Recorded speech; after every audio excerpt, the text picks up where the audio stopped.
Welcome back, everybody. This is Cliff again, and I've gotten us in deep. We were trying to get back from our short patrol. We only went out to position 2, trying to withdraw back home with 5 prisoners, but through a combination of bad rolls, which are normal for me, we've ended up being ambushed by elites with high quality.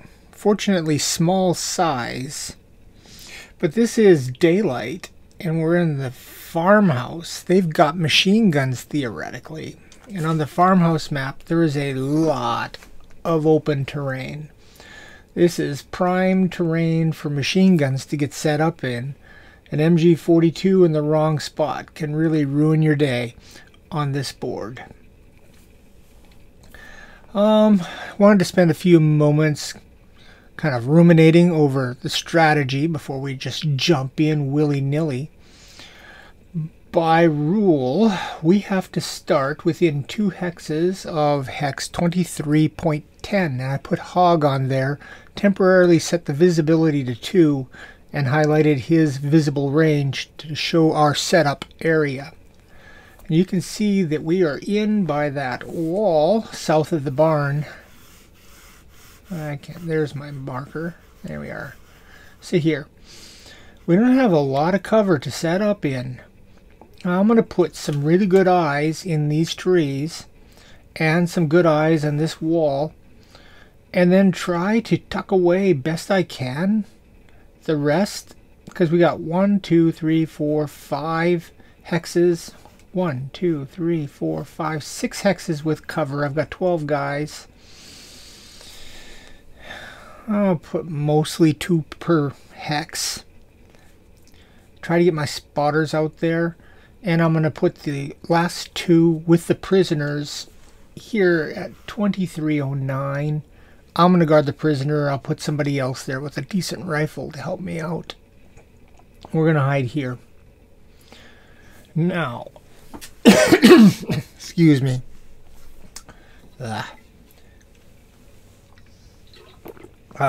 Coffee. Okay. Where are they going to come from? Well, let's see. We've got blue, which comes in from the west, from 111 to 115. I don't want text. I want a 111 to 115 over here.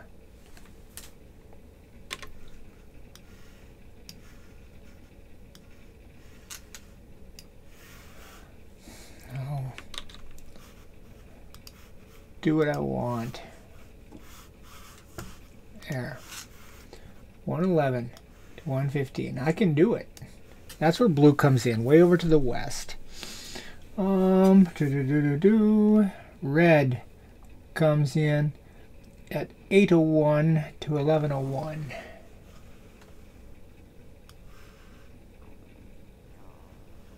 Up here in the northwest. Yellow comes at 3409 down to 3413, and white comes at 2619 to 3019 down here. Their directions of movement are all set by their own compasses.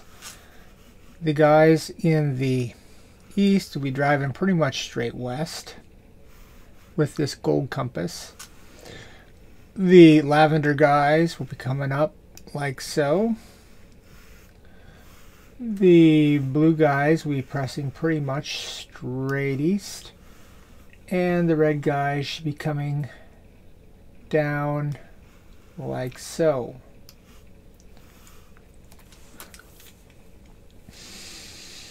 Now, from playing a few ambushes, being ambushed on Scenario 7. Scenario 7 out of the campaign rules is probably my favorite, because it causes you to really have to think and to strategize and to react to all sorts of random events have to think on your feet, and I like that in a game. So this one's a lot of fun to play. I know from playing that the best ways out are either that way or that way. Trying to squeeze between these pincers. Trying to go out between these pincers, you're going to get squished. So, and I also know that on this map, their artillery is sighted in on this field. So if you get a 7, if you roll a 7, a modified 7, then you're going to get some artillery strikes, and they're going to all fall around those hedges. They're not bocage, because this is the bulge in January, so those fields also are not going to be blocking. It's just stubble sticking out through the snow. We're playing in snow, so there is not going to be any sprinting. We can only evade, so we can only move 4, 5 for my fast guys. So looking at this map and the way things are laying out, our edge is the west edge. You get 2 points per person you get off the west edge. But the red guys, they're going to get set up way before we can get there. They're going to have these hedges. They've got this stream here and the swamp area to get set up in. We don't have a realistic chance of getting west, really. Not really, because we cannot even get an order until we spot them. So we're going to have to wait for soldiers to wander up into our LOS, which is probably going to be lavender or gold given where we are. We have really crappy LOS going toward the west and the northwest. Those hedges are just in our way. We're not going to see past those hedges and walls. We're not going to see the red guys, and we're not going to see the blue guys, even if they're on the board. So they're going to have plenty of time. If they come from that direction, it's going to be a long time before we can move. If they come from the east with gold and lavender, it's probably going to take probably 2 turns for us to have a shot at spotting them. We'll probably spot them as fast as possible. So in all likelihood, we're not going to be able to move until turn 3. This entire thing is only 12 turns long. So I think I could take my arrows and stuff off now. The whole thing is only 12 turns long. And on turns 1 through 6, they roll for reinforcements with the special table. On the first turn, you roll a d10 and you add 1. So you're going to roll somewhere between 1 and 11. Bad things happen over 7. 7 is an artillery strike. 8 and 9 plus are going to put 20 enemy on the board each. Fortunately, with a d10, the worst I can roll is an 8. Well, because I'm small, we're fighting a small size, we get to subtract 2 from every subsequent turn. 2, 3, 4, 5, and 6. So the worst we can get, 9 minus 2 is 7. And 7 is an artillery strike. So we either get an artillery strike where we get hit with some 105s, 3 of them scattering around. Or we'll at worst get 10 enemy on the board. Anywhere from 0 to 10 enemy on the board each time. So we're looking at probably a maximum of, well, we could get 20 here, 30, 40, 50, 60, 70. We could get 70 on the board. That would be worst case scenario. Hopefully we have less than that. It'll take less time to play, and it'll give me less heartburn. So that is the overall layout. I think I can zoom in a bit now, and I'm going to set up off camera and then come back. So let me pause this. One other thing to consider, I'm back. I zoomed in a bit. We have to roll 2 very important die rolls before I set up. We need to know our true visibility. It's a D6 plus, let's go up a little bit here, right here. Our visibility is a D6 plus 4, and we need to know our wind direction off of this white compass. The wind direction, this is a daylight, but it's really going to matter for smoke. Smoke might be very, very important given the amount of open terrain we have to cover and the presence of machine guns. So which way the smoke goes is going to have a strong effect on my strategy and actions. So first of all, let's roll for our visibility, a D6 plus 4. The only good thing about a D6 is I can't roll a 9. I might be the only guy who can roll a 9 on a D6. Alright, a D6, we roll a 1. Yay, plus 4. Our visibility is 5. Well, they're going to have to be close for us to spot them. And I can turn his visibility off now, because he's done his job showing us where we could set up. Now I need the smoke direction, the wind direction. A D6, blowing in direction 3.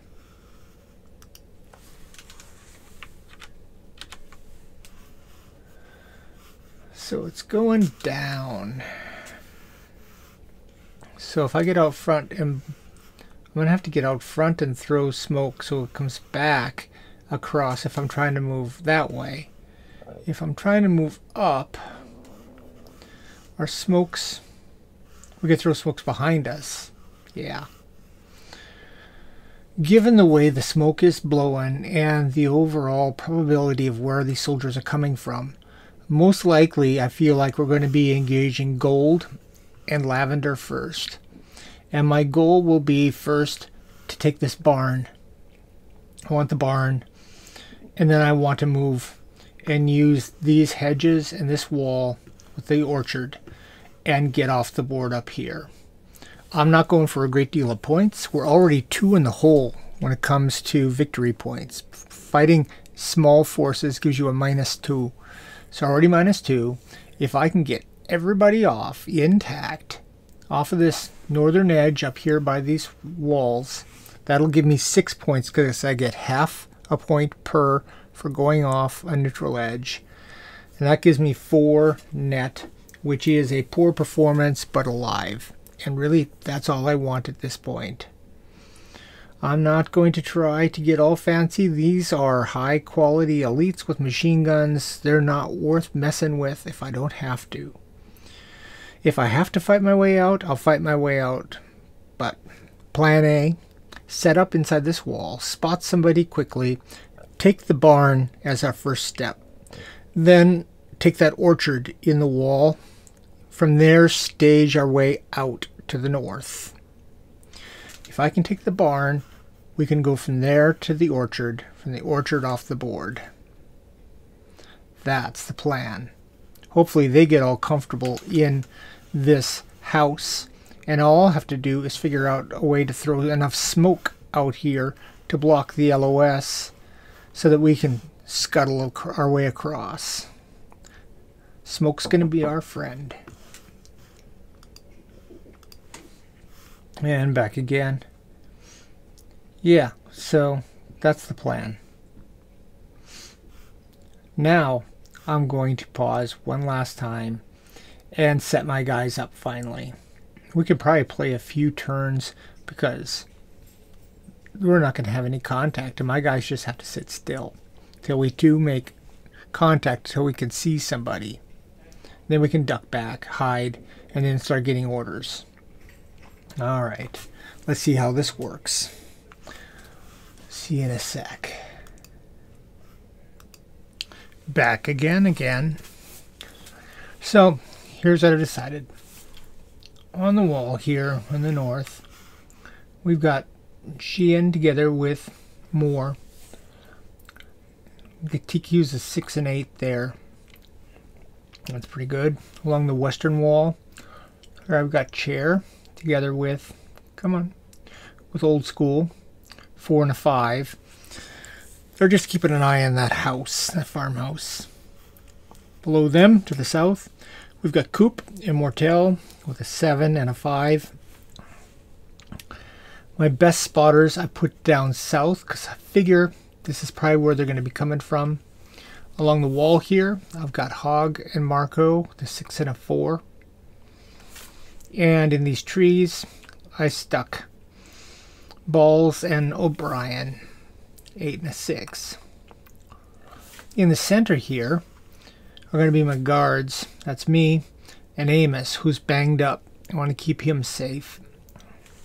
And the way these guys are set up, all these guys are pretty close to just evading in. The first wave can just evade into the barn. 1, 2, 3, can almost make the barn here. Can't quite make the barn with these guys. And these guys will come up to the wall and then to the barn. For our prisoners, I'm using crew again. The crew members I selected are all drivers and co-drivers. They've all been all unarmed. All but one are wounded. I used characters that have the same TQ as the ones that I captured, so I kept track of their TQs and I kept track of their wounds and matched them up. So that's all 5 prisoners. Just wanted to show you that before I throw them into this stack. All the prisoners are going to be here with my 2 guarding guys on top. And I'm going to give me the guard order, which is other orders, guard, Alt 7. Technically we can't have any orders, but somebody has to guard the prisoners. So I'm saying that, yeah, I can't get any orders, but I have the guard responsibilities. And Amos is just there with his rifle to back me up. All right. We get 3 cards by definition. So we got bad shooting, -1, with pretty good initiative. Nothing happens with mixed initiative. And roll on the friendly event table. We have to use scenario-specific events. What do I feel like? We'll save the enemy. We'll save the event for now. I'm going to use this crappy initiative because it doesn't matter because we're not doing anything. So that's that. We are set. I'm going to take all the moves off. There we are.